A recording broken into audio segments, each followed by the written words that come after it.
Nós vamos dar continuidade ao nosso estudo bíblico sobre a contribuição cristã, ou seja, quais as orientações bíblicas neotestamentárias a respeito do donativo cristão, de como nós, que somos servos de Cristo, devemos contribuir com a obra de Deus. E eu peço que você esteja realmente interessado em conhecer o que a Bíblia diz a respeito disso. Amém? O Senhor Jesus, ele teve muitos problemas na sua época, quando ele esteve entre nós fisicamente, como o Nazareno, há quase 2000 anos atrás. E eu digo quase, porque apesar dele ter nascido, já há mais de 2000 anos, o ministério dele começou com 30 anos de idade. E nós não chegamos ainda no ano de 2030. Mas o Senhor Jesus teve muitos problemas, não com a Escritura Sagrada. Ele teve muitos problemas com a tradição dos homens. E muito do que se ensina a respeito de dízimo e oferta é tradição dos homens. O que a Bíblia diz a respeito disso? Nós vimos aqui na aula passada a respeito do que o Antigo Testamento diz sobre dízimo e sobre oferta. Como que os dízimos eram entregues, o que eram os dízimos, o que eram as ofertas. Vimos os 5 tipos de ofertas. E eu já disse que vocês terão a apostila, quando esse estudo se concluir, vocês terão a apostila. Nós estávamos aprendendo sobre a divindade de Cristo e ainda falaremos sobre a questão da Trindade. Vai ser uma outra apostila que vai reunir as duas coisas, tanto a questão da divindade de Cristo, também a divindade do Espírito Santo, que será vista junto com a aula sobre a questão da Trindade. E tudo à luz das Escrituras, sem nenhum tipo de influência de um certo teólogo, erudito, o que fulano diz, o que a denominação tal diz. Nós não temos compromisso com denominações cristãs, batista, presbiteriana, Assembleia de Deus, ou seja lá o que for. O nosso compromisso é com a Escritura Sagrada. Amém? Então, aquilo no qual a Igreja Batista está muito consolidada na Escritura, nós estamos com ela. Mas não é que nós estejamos com a Igreja Batista, nós estamos com a Bíblia Sagrada. Amém? Então, não desprezamos os ensinos bíblicos de nenhuma denominação, mas nós não estamos aqui presos a nenhuma denominação, nem mesmo ao nome que nós, por uma questão jurídica, tivemos que dar, para o local que nos reunimos, que é a Igreja Bíblica Cristã, para que pudéssemos ter um CNPJ e não ficarmos fora da lei, recolhendo ofertas sem prestar contas com o imposto de renda. Eu já disse que igreja não paga imposto, mas declara imposto de renda. Inclusive, nessa semana, o contador mesmo me disse que já fechou a nossa declaração do ano passado. Então, eu espero que você tenha compromisso com a palavra, amém? Com a Bíblia, porque talvez você tenha aprendido errado a vida inteira. E é lamentável dizer isso, mas a maioria das igrejas evangélicas ensinam errado a respeito da contribuição cristã. Como é a contribuição cristã à luz da Bíblia? O que o livro de Atos dos Apóstolos, que é o manual da igreja, nos ensina? O que os apóstolos nas epístolas nos ensinam? Quantas vezes os apóstolos falaram de dízimo? Vamos ver aqui. Quantas vezes falaram acerca da liberalidade com a qual nós devemos contribuir na obra? Veremos aqui também. Então o nosso compromisso é com a verdade. É o nosso compromisso. É o meu compromisso, pelo menos. Então, por favor, pare de ser tradicionalista e seja bíblico. Amém? Seja bíblico. Essa semana o meu filho Felipe chamou né, a nossa família, minha esposa, eu, meu filho Gabriel, irmão dele, para que nós assistíssemos uma pregação do Paulo Júnior. E se não me falha a memória, o título é Seja Bíblico, né? Não é isso, filho? Seja Bíblico. Aconselho que vocês ouçam essa pregação do Paulo Júnior, pastor Paulo Júnior. Vamos nós aqui examinar o dízimo, essa palavra dízimo, que você já sabe que significa décima parte. É muito fácil, né? Então a gente saber o dízimo de um valor, porque é só você cortar o zero, né? Por exemplo, dízimo de R$100 é R$10, né? Dízimo de R$10 é R$1, e assim por diante, né? É muito fácil, é só você dividir por 10 a quantia. Vamos examinar aqui quantas vezes a palavra dízimo aparece no Novo Testamento. Se fala muito de dízimo nas igrejas hoje? Se fala muito de dízimo nas igrejas hoje? Sim ou não, irmãos? Sim, né? Então, provavelmente deve ter 3.000 passagens sobre isso no Novo Testamento. Não é verdade? Se não tiver umas 3.000, pelo menos umas 300 passagens sobre dízimo no Novo Testamento, que é tão enfatizado. Ou então, quem sabe, pelo menos 30 passagens que mencionem o dízimo no Novo Testamento. Vamos ver quantas. Bom, o fato, irmãos, é que nos evangelhos, o que você está vendo aqui no telão, é a única passagem que fala de dízimo nos evangelhos, diretamente, pelo Senhor Jesus. Então, quantas passagens de dízimo nós temos nos evangelhos? Mateus, Marcos, Lucas, João. Uma, que é essa aqui. Não, pastor, aqui tem duas. Não, só tem uma. É porque a mesma história está sendo contada em Mateus e Lucas. Mas tem muitas passagens sobre dízimo nos evangelhos? Não, tem uma só, essa aqui. A outra vez que o dízimo é mencionado, ele é mencionado dentro de uma parábola, nós vamos ver em seguida, tá? Mas vamos primeiramente ver isso aqui, tá? Mateus capítulo 23, versículo 23. Ai de vós, escribas e fariseus, hipócritas, porque dais o dízimo da hortelã, do endro e do cominho, e tendes negligenciado os preceitos mais importantes da lei, a justiça, a misericórdia e a fé. Devíeis, porém, fazer estas coisas sem omitir aquelas. A mesma passagem contada com outras palavras em Lucas capítulo 11, versículo 42. Em Lucas é mais resumido. Mas ai de vós, fariseus, porque dais o dízimo da hortelã, da arruda e de todas as hortaliças, e desprezais a justiça e o amor de Deus. Devíeis, porém, fazer estas coisas sem omitir aquelas. Então, é muito claro aqui o texto. Jesus não está proibindo aos escribas e fariseus de praticar o dízimo. Ele não está proibindo, pelo contrário.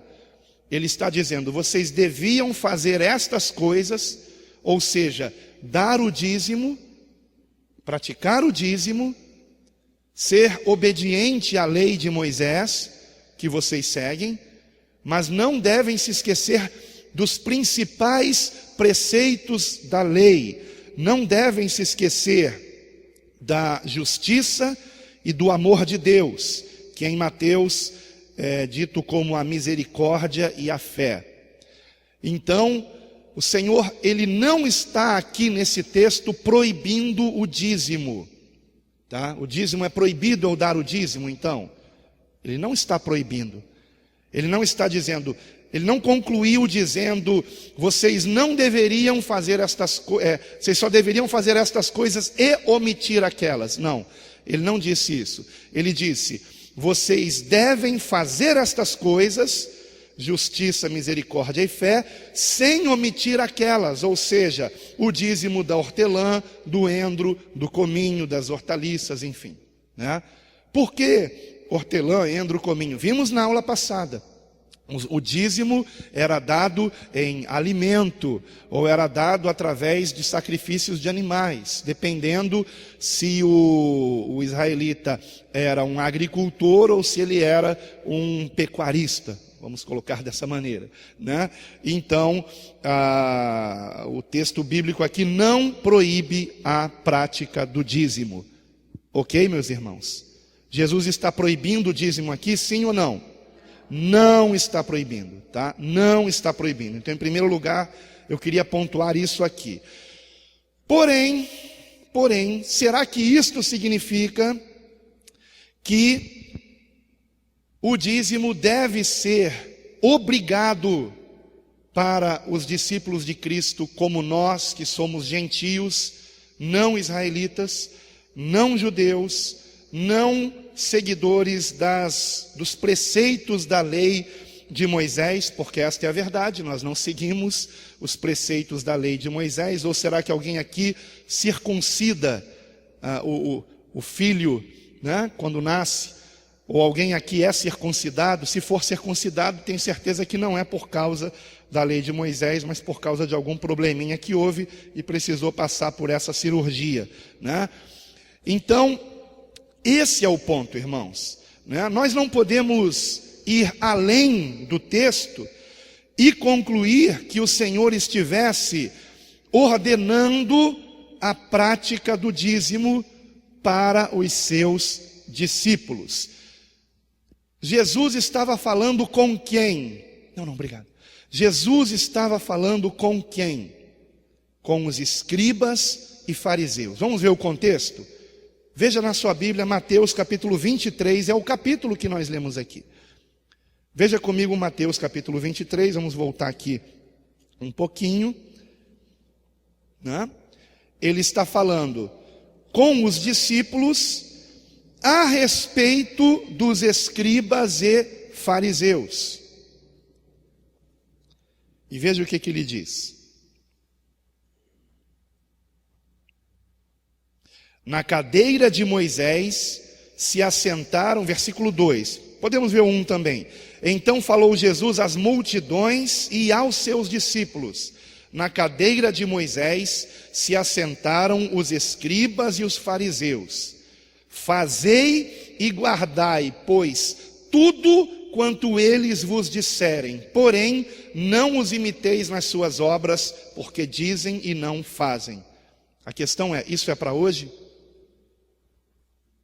Isso é para hoje? Porque se isso for para hoje, então precisamos circuncidar, precisamos fazer ofertas de animais, matar rolinhas, esse tipo de coisa, porque os fariseus e escribas ensinavam isso. Eles ensinavam isso.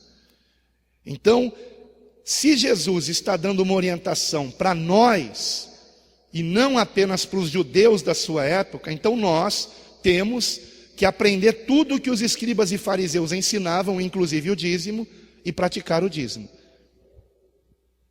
E praticar todo o resto. Circuncisão, né? Por exemplo, vamos lá. Por exemplo, Lucas capítulo 2, versículo 21. Abra sua Bíblia em Lucas capítulo 2, versículo 21. Vamos ilustrar com a palavra, né? Porque às vezes nós perdemos de vista que os discípulos de Cristo, os apóstolos, eram judeus e praticavam o judaísmo. Eram praticantes de tudo que a lei ensinava. Pelo menos eles tentavam, né? Impossível fazer isso, mas eles tentavam. Lucas capítulo 2, versículo 21. Diz aqui o texto. Completados 8 dias para ser o quê? Circuncidado o menino, deram-lhe o nome de Jesus, como lhe chamara o anjo antes de ser concebido. Ou seja, Jesus foi circuncidado, né? Então a circuncisão foi praticada até por José e Maria, circuncidando o menino Jesus. Outro texto agora, Mateus capítulo 8, versículo 4. Mateus capítulo 8, versículo 4. Vamos examinar aqui algumas práticas. Quando o leproso é curado, o que o Senhor Jesus diz para ele? Disse-lhe então Jesus: olha, não o digas a ninguém, mas vai, mostra-te ao sacerdote e faze a oferta que Moisés ordenou, para servir de testemunho ao povo. Amém? Qual é a oferta? Eu estou sem Será que eu vou conseguir enxergar aqui? Tem uma referência, consegui enxergar. Deus está me ajudando aqui. Levítico capítulo 14, versículo 1. Vamos ver a oferta que Moisés ordenou, que o leproso deveria fazer? Por favor, abra sua Bíblia no livro de Levítico, capítulo 14, versículo 1. Amém? Vamos lá? Vamos lá. Jesus está mandando o leproso obedecer à lei de Moisés. Então, se a nossa conclusão é que a gente tem que seguir a lei, a gente tem que fazer isso aqui também. Vamos lá. Vamos aprender a examinar contextos, irmãos. Levítico capítulo 14. A lei acerca do leproso depois de ser sarado. Olha o que o leproso tinha que fazer. Disse o Senhor a Moisés: esta será a lei do leproso no dia da sua purificação. Será levado ao sacerdote. Este sairá fora do arraial e o examinará. Se a praga da lepra do leproso está curada, então o sacerdote ordenará que se tomem, para aquele que se houver de purificar, 2 aves vivas e limpas, e pau de cedro, e estofo carmesim e isopo. Mandará também o sacerdote que se imole, se mate, uma ave num vaso de barro sobre águas correntes. Imagina a cena: pega a ave, um pombinho, por exemplo, rasga ele no meio, faz o sangue escorrer dentro de um vaso de barro, né? Parece o que isso? Parece macumba. Desculpa dizer, mas é verdade ou não é? Por favor, quando eu imagino aqui na minha mente esse tipo de imagem, eu penso num centro de macumba, tá? Vamos continuar fazendo isso? Tomará a ave viva e o pau de cedro, o estofo carmesim, o isopo, e os molhará no sangue da ave que foi imolada sobre as águas correntes. E sobre aquele que há de purificar-se da lepra, aspergirá 7 vezes então. Vai jogar o sangue da ave em cima do leproso. Levítico capítulo 14. Tá? Estamos lendo aqui, para quem chegou agora. E o declarará limpo e soltará a ave viva para o campo aberto.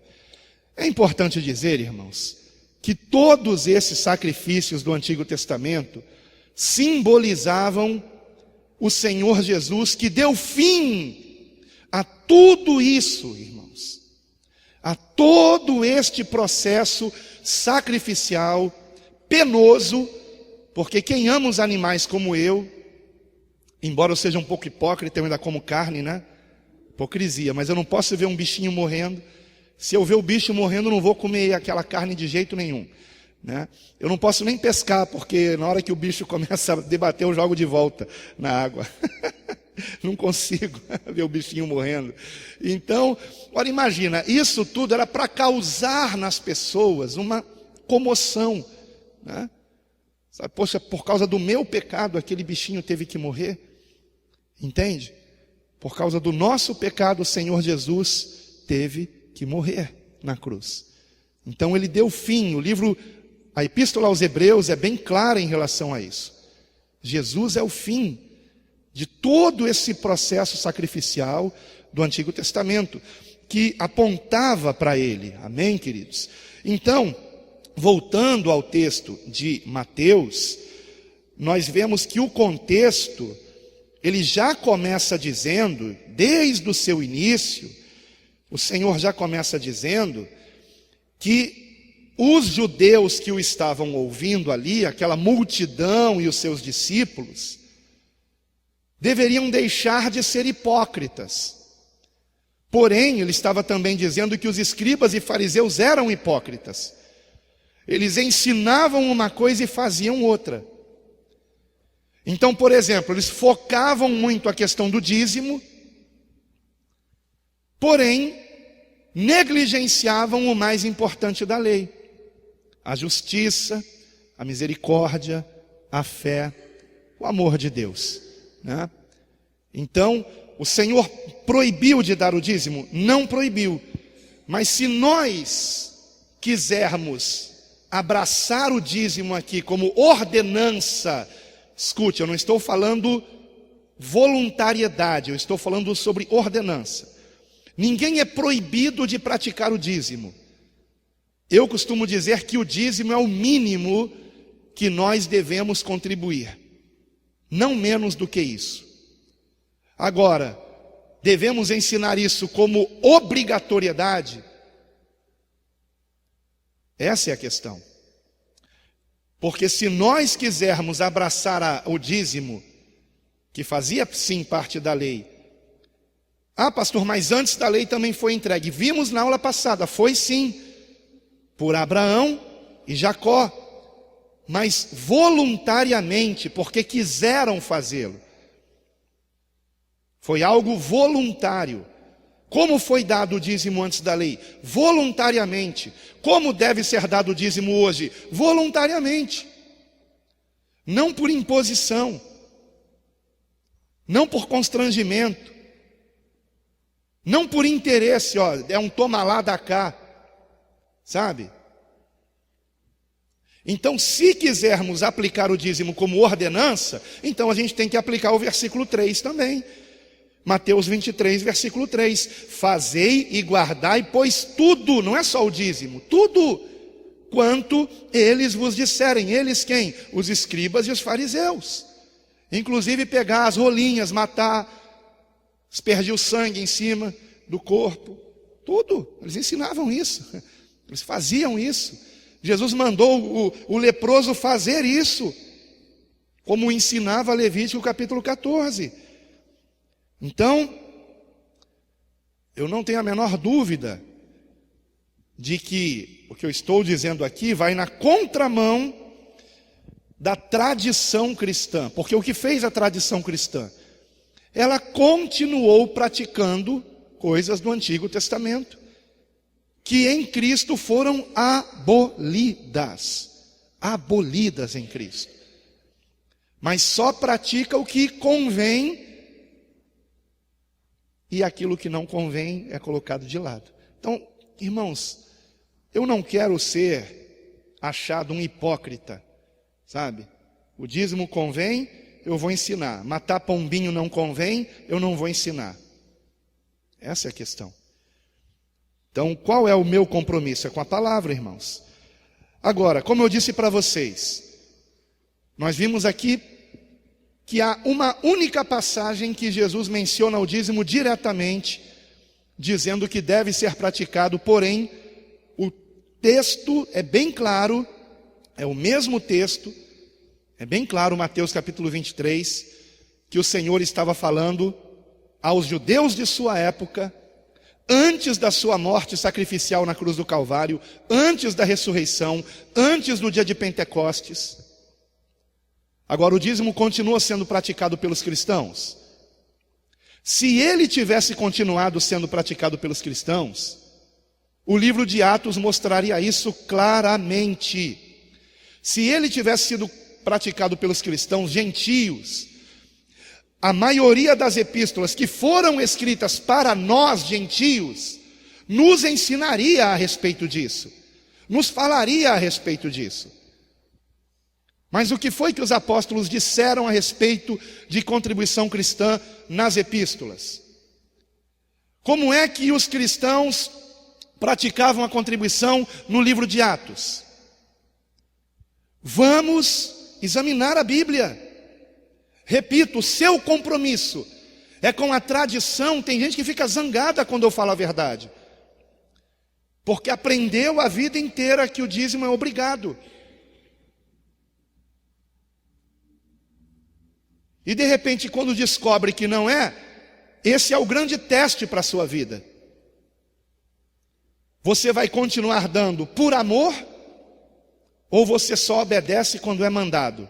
Se você só obedece quando é mandado, Jesus falou a seu respeito: você é um servo inútil, só faz o que é mandado. Se não mandar, você não faz. Então essa é a questão. A contribuição cristã é um ato de amor, de gratidão. Não apenas amor a Deus, amor ao próximo. Porque nós vamos ver também qual a destinação correta da nossa contribuição.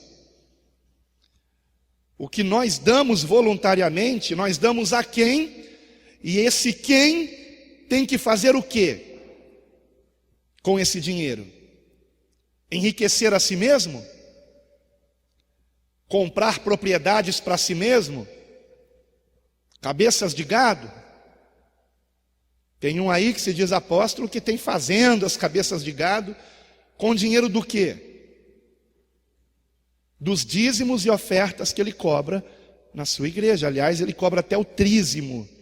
Ele fala que tem que dar o trízimo. Tem vídeo dele ensinando isso na internet. Mas é isso que a Bíblia ensina. Vamos para a palavra, irmãos. Infelizmente, o brasileiro não gosta de ler. Não gosta de ler. E por não gostar de ler, não lê a Bíblia. E acaba sendo enganado por um monte de pilantra que tem aí. Tá? É triste, mas é verdade.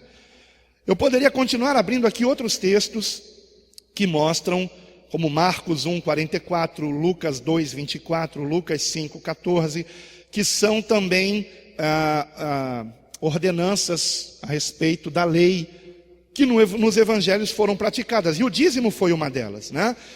Qual é a segunda referência nos evangelhos e última nos evangelhos ao dízimo? Só tem duas. São 4 evangelhos e só tem 2 referências a dízimo nos evangelhos. A segunda só aparece em um evangelho, numa parábola. Essa parábola é a conhecida parábola do fariseu e do publicano, Lucas capítulo 18. Se você quiser, abra a sua Bíblia. Aqui no telão vai aparecer apenas os versículos que são essenciais, que são o versículo 11 e 12. Lucas, capítulo 18, versículos 11 e 12, já é no meio da parábola, mas eu quero ler a parábola toda. A partir do versículo 9, Lucas, capítulo 18, versículo 9. Propôs também esta parábola a alguns que confiavam em si mesmos, por se considerarem justos, e desprezavam os outros. 2 homens subiram ao templo com o propósito de orar. Um fariseu e o outro publicano. O fariseu, posto em pé, orava de si para si mesmo, desta forma: ó Deus, graças te dou, porque não sou como os demais homens, roubadores, injustos e adúlteros, nem ainda como este publicano.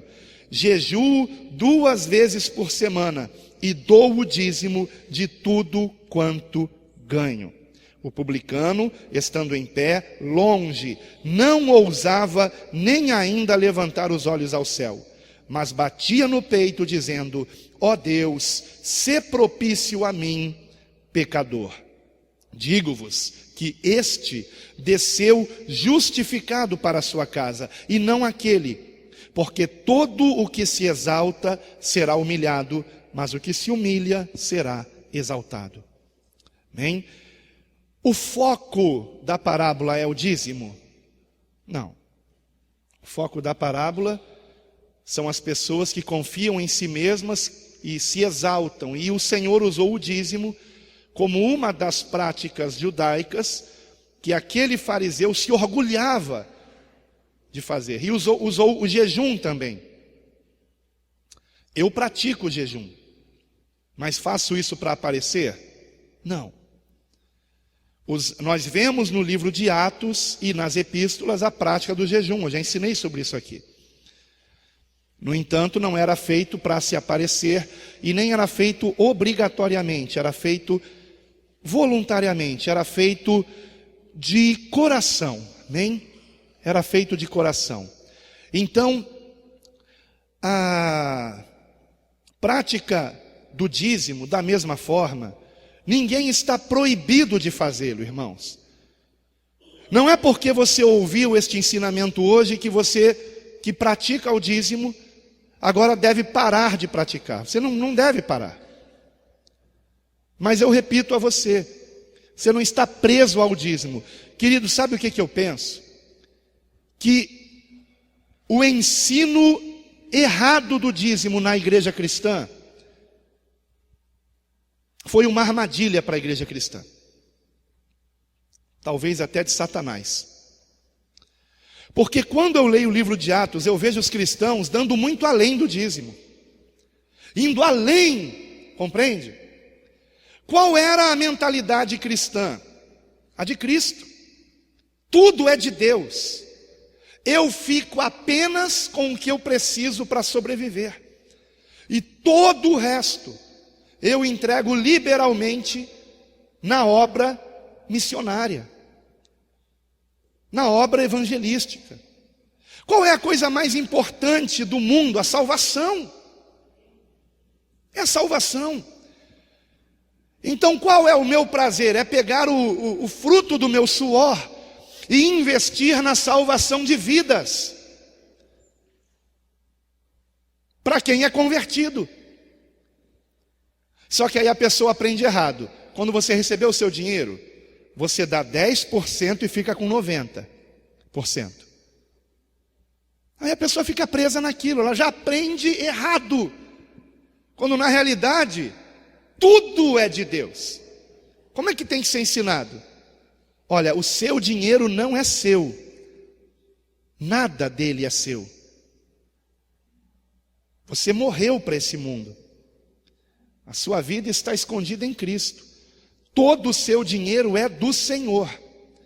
Então pergunte a Ele como você deve utilizá-lo.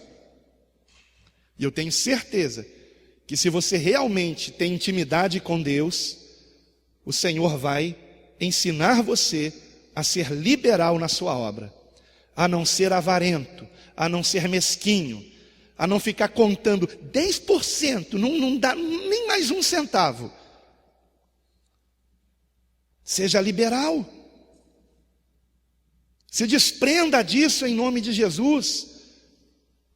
O dízimo na igreja cristã tem sido uma atadura, tem impedido as verdadeiras igrejas de prosperar na propagação do evangelho. Agora, as falsas, elas vão inventar um monte de coisa para que a pessoa dê além do dízimo. Elas vão inventar campanhas, desafios, vão inventar fogueiras santas, que você tem que dar tudo por obrigação, com desejo de ter de volta, sabe? Como certo pastor, tem um vídeo na internet, impostor, irmãos? Que diz assim: essa porcaria de carro que você veio para a igreja, venda esse carro e dê tudo para a igreja, do dinheiro dele, que você depois vai andar num Cadillac, vai andar numa BMW, sabe? Alguém viu esse vídeo? A Gracinha viu. Mais alguém viu? Poucas pessoas. Eu não vou colocar no grupo da igreja não, porque porcaria a gente não deve compartilhar, Mas eu vi, tá? Ele dizendo isso, igreja grande. Também não vou chamar de igreja não, Um templo feito por mãos de homens, enorme, suntuoso, maior do Brasil.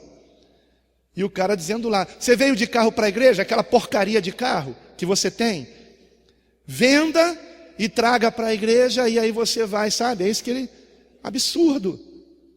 E dizendo que se desse tudo para a igreja, ganharia 100 vezes mais. Entende? E eu conheço história de pessoas que ficaram com problema psicológico, psiquiátrico, porque deram tudo esperando receber muito mais e não aconteceu. E aí, se procurar o pastor e reclamar, sabe o que ele vai dizer para você? Foi falta de fé sua. Você não teve fé.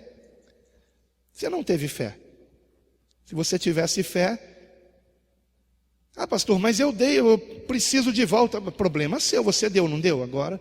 Alguém colocou a arma na sua cabeça para você dar? E bem feito para a pessoa que deu. Não tenho pena não, irmãos.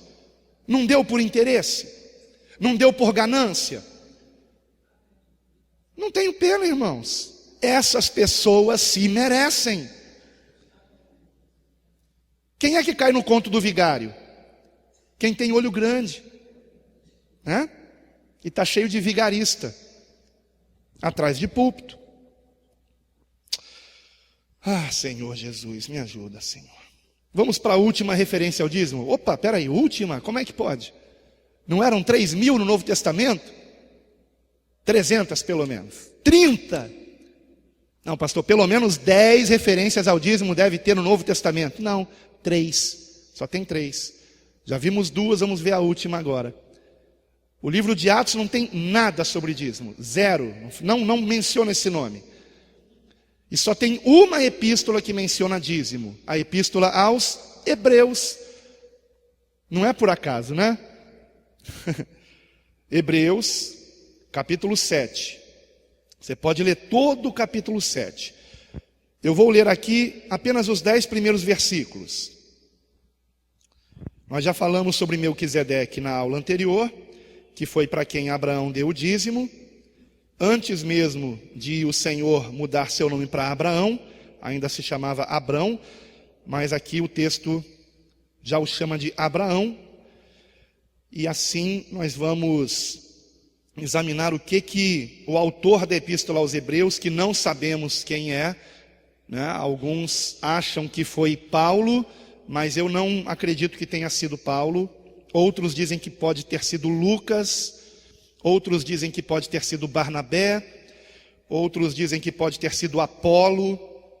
Não sabemos. Então, se a gente não sabe, né, não vamos aqui supor. Porque Paulo sempre assinava as suas epístolas. E Hebreus não é uma epístola assinada, né? Então, nós não podemos ir além do que o texto diz. Diz assim, Hebreus capítulo 7, versículo 1. Porque este Melquisedeque, rei de Salém, sacerdote do Deus Altíssimo, que saiu ao encontro de Abraão quando voltava da matança dos reis e o abençoou, para o qual também Abraão separou o dízimo de tudo, primeiramente se interpreta rei de justiça, depois também é rei de Salém, ou seja, rei de paz, sem pai, sem mãe, sem genealogia, que não teve princípio de dias, nem fim de existência, entretanto, feito semelhante ao Filho de Deus, permanece sacerdote perpetuamente. Considerai, pois, como era grande esse a quem Abraão, o patriarca, pagou o dízimo tirado dos melhores despojos. A tradução aqui pagou, no original grego, é deu, tá? Não é um pagamento. Pagou o dízimo tirado dos melhores despojos. Repito, talvez em alguma versão aqui esteja deu. Ora, os que dentre os filhos de Levi recebem o sacerdócio, têm mandamento de recolher, de acordo com a lei, os dízimos do povo. Quem, irmãos? Versículo 5. Vimos na aula passada. Os que dentre os filhos de Levi, os levitas, recebem o sacerdócio, têm mandamento de recolher, de acordo com a lei, os dízimos do povo. De acordo com o quê? A lei. Ou seja, dos seus irmãos, embora tenham estes descendido de Abraão. Entretanto, aquele cuja genealogia não se inclui entre eles, ou seja, Melquisedeque, recebeu dízimos de Abraão e abençoou o que tinha as promessas. Evidentemente, é fora de qualquer dúvida que o inferior é abençoado pelo superior. Aliás, aqui são homens mortais os que recebem dízimos, porém ali, aquele de quem se testifica que vive. E, por assim dizer, também Levi, que recebe dízimos, pagou-os na pessoa de Abraão. Como assim? Porque ele era descendente de Abraão, né? Porque aquele que ainda não tinha sido gerado por seu pai, quando Melquisedeque saiu, Perdão, vou ler novamente. Porque aquele ainda não tinha sido gerado por seu pai, quando Melquisedeque saiu ao encontro deste. Amém? Ou seja, Levi estava representado em Abraão, assim como Arão estava representado em Abraão. Então os sacerdotes todos estavam representados em Abraão, e todos os demais judeus também representados em Abraão. Então o que o autor da Epístola aos Hebreus quer ensinar aqui? Que Cristo está representado em Melquisedeque e que ele está acima da lei. Ele está usando aqui um acontecimento, um fato do Antigo Testamento como ilustração de que Abraão se submeteria a Cristo e que, portanto, todos os judeus devem se submeter a Cristo. E não é preciso, nós sermos teólogos para a gente perceber que em lugar nenhum o texto aqui está defendendo, porque se estivesse, seria bem claro, em lugar nenhum aqui o texto está defendendo a continuidade da prática do dízimo entre os cristãos. Até porque, vamos ver um pouco mais adiante, para quem os cristãos da dispersão com a perseguição que houve por causa do apedrejamento de Estevão aconteceu, para quem esses cristãos entregariam o dízimo? Se o dízimo tinha que ser entregue no templo em Jerusalém. Se aqueles sacerdotes, se os demais levitas tinham rejeitado a Cristo, aliás, Cristo foi julgado ali no pátio do templo, não é? Se eles rejeitaram a Cristo, os cristãos deveriam alimentar esse sistema que condenou a Cristo à cruz? Então vamos prosseguindo aqui. O que o autor pretende demonstrar é que o sacerdócio de Jesus Cristo é superior ao de Arão, uma vez que a ordem de Melquisedeque é superior à ordem de Levi. Eu vou citar aqui um teólogo brasileiro famoso, falecido recentemente, Russell Shedd. Ele tem existe uma Bíblia, que inclusive eu tenho, minha esposa também, que é a Bíblia de Comentários Shedd, São os comentários de Russell Shedd. O que ele comentou a respeito desse texto? Ele comentou que a implicação na mudança do sacerdócio é que a lei que controlava as cerimônias judaicas forçosamente mudará também. Não é que vai dar continuidade, mudará. Portanto, o texto não defende a continuidade da lei, mas a superioridade de Cristo sobre a lei, pois, prosseguindo ele, Russell Shedd, a lei e as cerimônias do Antigo Testamento não foram capazes de salvar ninguém. E não é que tem gente que ensina que quem não dá dízimo não é salvo, que quem não dá dízimo não tem salvação. Há pessoas que atrelam a salvação ao dízimo. Então, vamos prosseguir. Que conclusões nós podemos tirar das 3 referências que vimos nos evangelhos em relação ao dízimo? E eu peço que você depois examine calmamente esse texto de Hebreus, examine todo o capítulo 7. Aliás, não examine só esse capítulo não, leia toda a carta aos Hebreus. É impossível você não chegar à conclusão de que toda aquela lei ficou no passado, inclusive o dízimo. E inclusive as ofertas também, que é o que nós vamos ver agora. Ué, pastor, mas como assim? É porque a palavra oferta era uma palavra relacionada à lei de Moisés, que especificava aquilo que nós já vimos na aula passada. Havia 5 tipos de ofertas levíticas. Então, os apóstolos, quando evangelizavam gentios, eles não usavam essa terminologia judaica. Eles falavam sobre contribuição apenas. coleta para os pobres. Eles não usavam o termo oferta e não usavam o termo dízimo. Tá? Então esses dois termos são termos do Antigo Testamento. E não se põe vinho novo em odres velhos. Mas é o que durante muito tempo a igreja evangélica tem feito. Agora, existem pastores, eu não vou ter tempo hoje de mostrar aqui, mas na aula de perguntas e respostas eu vou mostrar aqui, por exemplo, Augustus Nicodemos, que é pastor na igreja presbiteriana, aliás, não sei se ele continua sendo, mas ele até pouco tempo atrás eu sei que ele era, não sei se ele continua sendo, o presidente da igreja presbiteriana do Brasil. Não sei, pastor Sandro sabe se ele continua sendo? Não sei, mas ele foi. Então a maior autoridade da igreja presbiteriana diz a mesma coisa que eu estou dizendo aqui para vocês.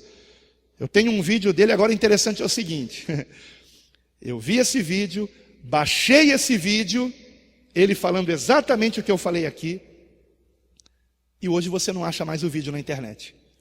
Tiraram o vídeo da internet. Eu não sei por quê.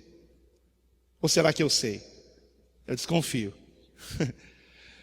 E um outro pastor norte-americano, que inclusive eu não sei se ainda é, mas era o pastor do pastor Paul Washer.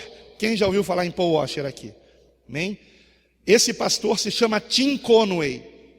E o Tim Conway, ele traz um ensinamento, não é uma pregação, é um ensinamento sobre a contribuição cristã, aonde ele dirá a mesma coisa que eu estou dizendo aqui, que o dízimo não era o padrão para o donativo cristão. Bíblico, não era. Essa é a verdade. Isto significa que temos que dar menos do que 10%? De maneira alguma. De forma alguma. Eu não estou ensinando aqui que não devemos contribuir. Só que, infelizmente, algumas pessoas, ouvindo isto, passarão a não dar nem mais os 10%. Fazer o quê? Destas pessoas, o Senhor nunca recebeu nada. Você entende? Porque se ela dava por obrigação ou por medo, ou por interesse, como eu falei aqui já na aula passada, Deus não recebeu nada dessa pessoa. Nada, nada. Ele conhece o nosso coração, Ele conhece a nossa motivação, a nossa sinceridade. Amém? Ele conhece. Essa é a verdade. Nós estamos na nova aliança, onde tudo é feito por amor. Por amor. E este amor lança fora o medo. De gafanhoto, de migrador, de cortador, ou de qualquer outro nome que se dê, de bicho-papão que vai comer as rendas dos irmãos. Agora, Deus abençoa quem dá dízimo por amor? Com certeza, irmão. Não tenho a menor dúvida disso. Eu não tenho a menor dúvida. Eu nunca vi alguém fiel na prática do dízimo passar necessidade. Não existe. Nunca vi. Agora, é claro, se essa pessoa de repente estava fazendo de má vontade, aí pode ser que realmente o Senhor não a esteja livrando das necessidades. Mas é bíblico, irmãos. E nós vamos chegar lá, nós vamos examinar numa das epístolas de Paulo, ele falando diretamente o quanto Deus abençoa aqueles que contribuem liberalmente, por amor. Por amor. E ele diz, Deus ama quem dá com alegria. Não é quem dá com medo, não é quem dá com interesse, por obrigação, é quem dá com alegria. E ele vai dizer que quem semeia pouco, pouco colherá. E quem semeia em abundância colherá. É o que eu ensino aqui. Se Deus encontrar no seu coração um coração desprendido dos bens materiais e voltado para a obra de Deus, você será um fluir das bênçãos financeiras de Deus.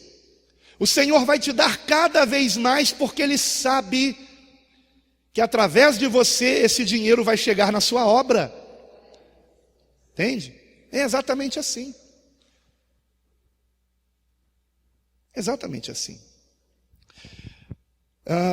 Vamos então agora para as conclusões. Pode passar, por favor. Primeira conclusão. Primeira conclusão que nós chegamos depois de examinarmos essas 3 passagens de dízimo no Novo Testamento todo, em todo o Novo Testamento. Primeira conclusão.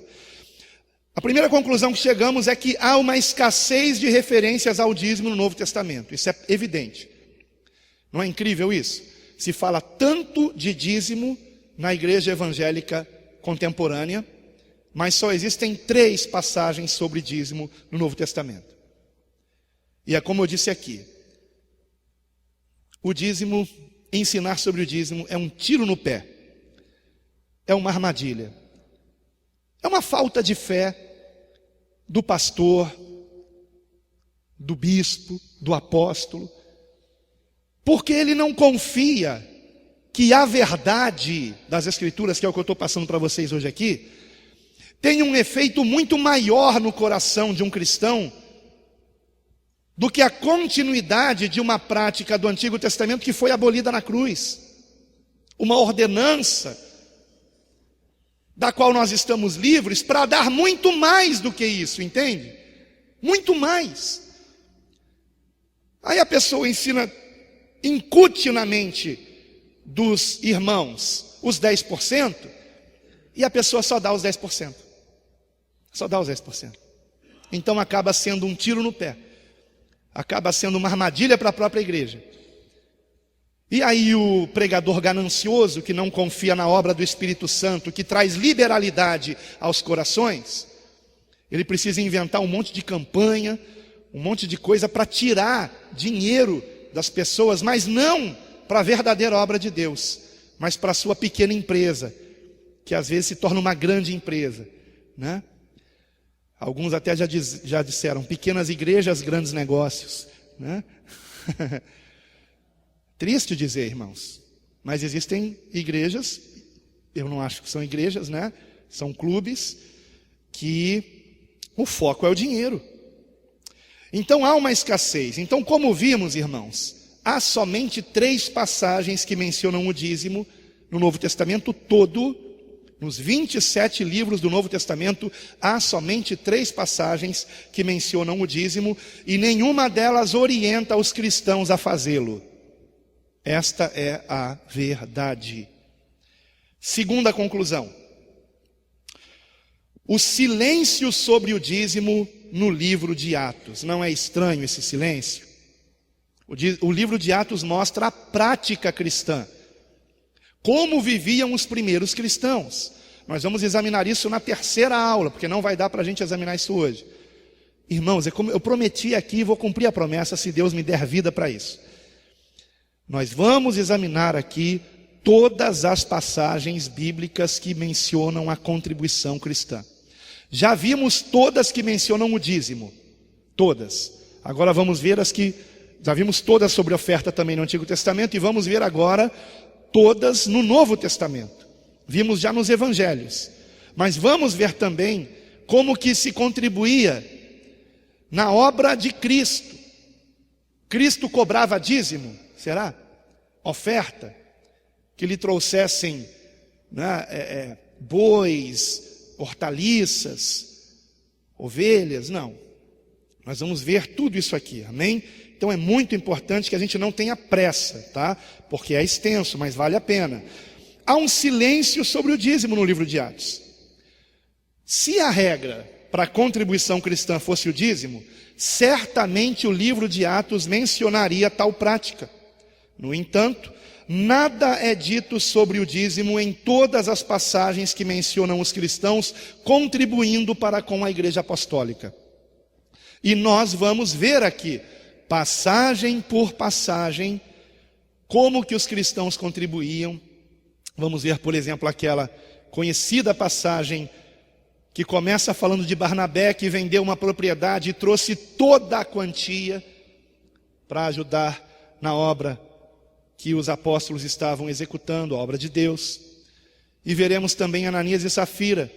E o que Pedro disse para Ananias e Safira, e é interessante que ele diz, vendendo a propriedade, não era teu esse dinheiro, ele não diz, você não tinha que dar só os 10%. Ele não fala isso. Não é incrível? Interessante demais, irmão. Só que muita gente lê e não presta atenção nos detalhes. E nos detalhes é que há grandes ensinamentos. Terceiro ponto. Terceira grande conclusão que nós chegamos aqui. Que há também uma ausência do dízimo nas epístolas. Nós vimos que, é bem verdade, se fala do dízimo em Hebreus, mas mencionando o dízimo de Abraão. A maioria das epístolas foi redigida para crentes gentios, ou seja, não judeus. Tem algum judeu aqui? Tem algum judeu? Nenhum judeu, né? Então, para nós. Ou seja, para novos cristãos que nada sabiam sobre o dízimo que os judeus praticavam. Então pense comigo. A pessoa nunca ouviu falar de dízimo. E alguém apresenta Jesus para ela, e ela é batizada nas águas e quer seguir Jesus. Aí você escreve uma carta para essa pessoa, orientando como que essa pessoa deve proceder na sua vida cristã. Se o dízimo fosse para ser praticado, não estaria escrito na carta? Com certeza que sim. Mas não há nenhuma epístola ensinando os cristãos a praticar dízimo. Porque, repito, era uma prática judaica. E os cristãos eram gentios. Então, não existe nas epístolas. Quarta conclusão. A impossibilidade da prática do dízimo para os não-judeus. Será que tinha como os não-judeus? Vamos dar um exemplo. Lá de Roma, olha a distância que Roma, na Itália, ficava e fica até hoje, obviamente, de Jerusalém. E o dízimo tinha que ser entregue onde? Em Jerusalém. E de que forma? Através da 10ª parte da sua agricultura. Então era dinheiro? Não. Mas se morasse longe, podia converter em dinheiro, é verdade, e levar. Mas será que era isso que estava sendo ensinado para os cristãos? Por que na epístola de Paulo aos Romanos ele não fala de dízimo uma única vez? E é a epístola mais completa de teologia cristã que existe. A mais completa. Ele não vai falar de dízimo. Para aqueles cristãos romanos, não eram judeus. Havia judeus entre eles, certamente. Mas Paulo ensinou sobre dízimo? Não. Então vejamos aqui. Como vimos na primeira parte, o dízimo deveria ser entregue no templo judaico para servir de sustento aos levitas. Vimos isso na aula anterior, irmãos. Ora, se Deus permitiu que o templo fosse destruído no ano 70, ficou só o chamado Muro das Lamentações, né? Se Deus permitiu que o templo fosse destruído no ano 70 depois de Cristo, e que o sacerdócio levítico deixasse de existir, não existe mais, surgem duas questões: para que local deveria ser entregue o dízimo e para qual finalidade o mesmo serviria, se não havia mais levitas. Para mim é checkmate no dízimo aqui. Acabou, irmãos. Quem disse que isso aqui é templo judaico para trazer dízimo para cá? A contribuição cristã, ela tem outra destinação hoje. Então, por favor, irmãos, não se apeguem à tradição. Mas eu sei que há pessoas, sabe, que é crente Gabriela. Eu nasci assim, eu cresci assim, aprendi assim, você sempre assim. Hã? Por muitos anos você aprendeu algo equivocado. A verdade é que você pode ir além do dízimo. Se você não quiser dar 10%, é entre você e Deus. Eu não vou excluir você, sabe, da nossa convivência, se você decidir dar menos da 10ª parte. Eu lamento, porque você deveria dar mais. Porque todo o seu dinheiro é de Cristo. Nós aprendemos que na Bíblia, especialmente no Novo Testamento, que devemos ficar apenas com o que precisamos. Paulo chegou a ponto de escrever: tendo o que comer e o que vestir, estejamos o quê? contentes. Deu tempo de você tomar café da manhã hoje? Olha se seu irmão está aí triste, feliz. Esteja contente, hein? Esteja contente. Deu tempo de eu pegar um pão dormido, passar uma manteiga, colocar ali na frigideira. Gostoso, irmãos. Fica torradinho assim. Eu gosto de deixar meio queimadinho. O Felipe também gosta, né? Meio queimadinho, nas laterais assim na borda. Estou contente, né? Louvado seja Deus. Não comi presunto, nem coisa parecida, não tinha para pôr no pão, mas pãozinho com manteiga é tudo de bom, irmãos. Ainda mais se for quentinho, né? Irmãos, eu quero encerrar aqui essa parte sobre o dízimo no Novo Testamento com uma advertência. Eu até deixei aqui para colocar no telão. Vou lê-la para vocês. Não devemos nos apressar em concluir que os primeiros cristãos contribuíssem com avareza, dando menos do que 10% de seus rendimentos. Então não conclua dessa forma, amém? Porque não é isso que o livro de Atos e as epístolas nos revelam. Pois o livro de Atos e as epístolas indicam exatamente o contrário. Veremos isto a seguir ao analisarmos biblicamente aquilo a que hoje chamamos de ofertas, né? Porque hoje as ofertas seriam uma contribuição voluntária. Só que essa palavra não era usada no Novo Testamento, porque quando se falava a palavra oferta, imediatamente se reportava ao Antigo Testamento, nos quais as ofertas eram aquilo que nós vimos na nossa aula passada, né? Eu tenho algum tempinho ainda? Vamos rapidinho aqui. Eu vou dar introdução na questão das ofertas no Novo Testamento. Por 15 vezes, irmãos, aparece a palavra oferta nos escritos do Novo Testamento. 15 vezes. E essa palavra, ela pode ser a tradução do termo grego doron, em grego é doron, e há referências onde esta palavra aparece. Eu vou colocar na legenda aqui do vídeo, quando for para a internet, e vocês terão também na apostila, que inclusive estará na descrição do vídeo na internet, no YouTube. Na descrição é só a pessoa clicar e ela vai poder baixar a apostila no formato PDF, tá? E depois imprimi-la, se assim quiser. Ou é a tradução do grego doron, ou é a tradução do grego fosfora, que significa o ato de ofertar, tá? Então essas duas traduções. Dentre todas as referências acima, né, ou seja, dessas referências que aparecem, a única passagem que parece fazer menção à contribuição cristã é a seguinte, Romanos 15, 16. Já está aqui no telão? Romanos 15, 16. Aonde Paulo declara: é a única vez que a palavra oferta aparece dizendo respeito, aparentemente, à contribuição cristã.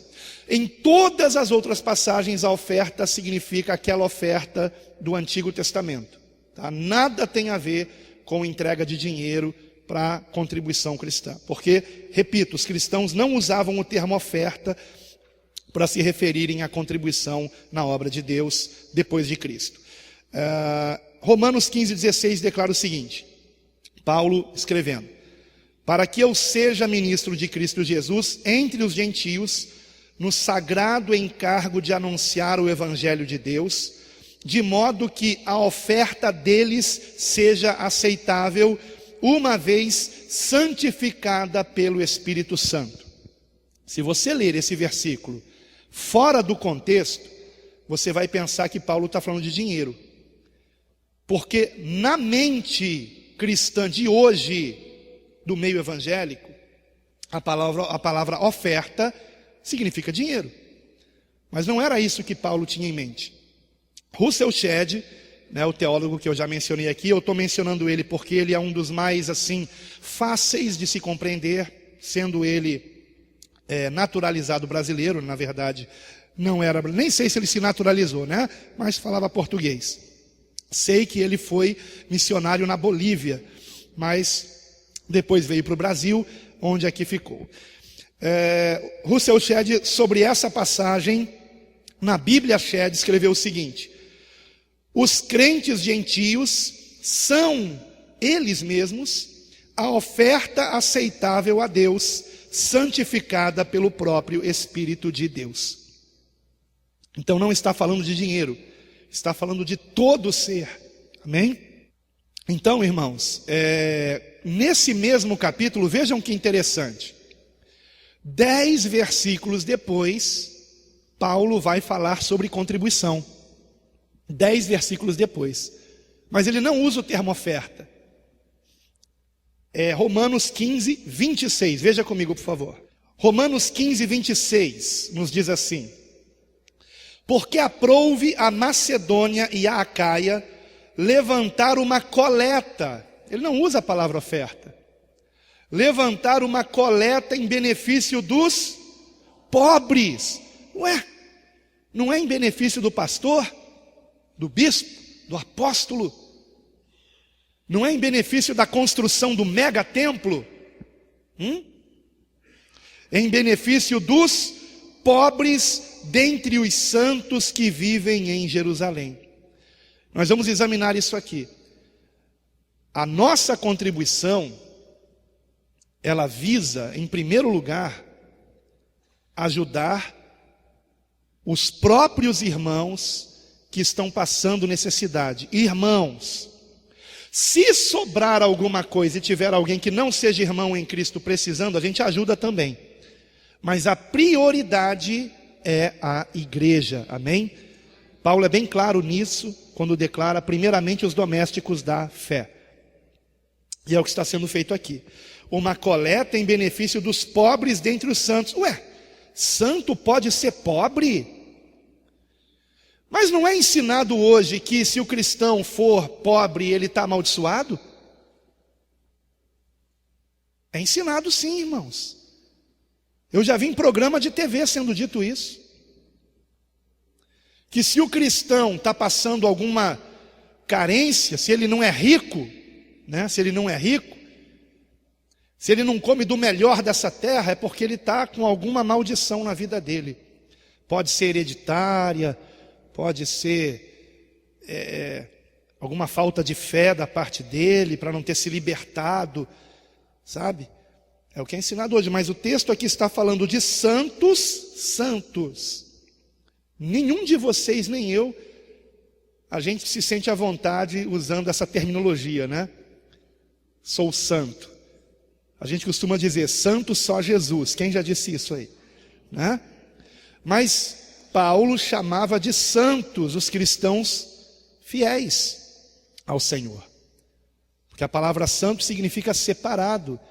Quem aqui se considera separado desse mundo para servir a Cristo? Amém? Então não é errado alguém chamar você de santo. E santos também têm situação de pobreza, estão em situação de pobreza, isso é normal. Ser pobre não é pecado. Aliás, a primeira bem-aventurança que Jesus disse foi para os pobres, né? Bem-aventurados os pobres, porque deles é o reino dos céus. Ele não disse bem-aventurados os ricos. Não é interessante isso? Né? Então, irmãos, concluindo aqui mesmo, como costuma dizer o pastor Sandro, concluindo mesmo, para concluir, mesmo, todas as ocorrências do termo oferta nos livros do Novo Testamento referem-se ao conceito judaico de oferta do Antigo Testamento. Todas as referências. E elas vão aparecer aqui no vídeo, como eu disse, já deve, né, para quem está vendo já apareceu, e estará também na apostila. Por outro lado, nenhum cristão da atualidade pensará em práticas judaicas quando usar o termo oferta, não é verdade? Não vai pensar nisso. Mas o que eu gostaria de enfatizar aqui para vocês é que o fato de hoje nós termos aprendido a verdade não significa que nós tenhamos que dar menos do que deveríamos dar, que são os 10%. Amém? Então, continue contribuindo, mas não fique preso a 10%. Dê o melhor que você puder, porque o nosso Deus merece sempre o melhor. Ele nos amou a tal ponto que não enviou a esse mundo um anjo, um arcanjo, um querubim, nem mesmo um serafim. Ele enviou o melhor, parte de si mesmo, o seu próprio Filho, por amor a cada um de nós. Então, para mim, é uma alegria devolver aquilo que já é dele, que é tudo aquilo quanto temos e, na verdade, tudo que somos também. Amém? Que Deus abençoe grandemente em nome de Jesus.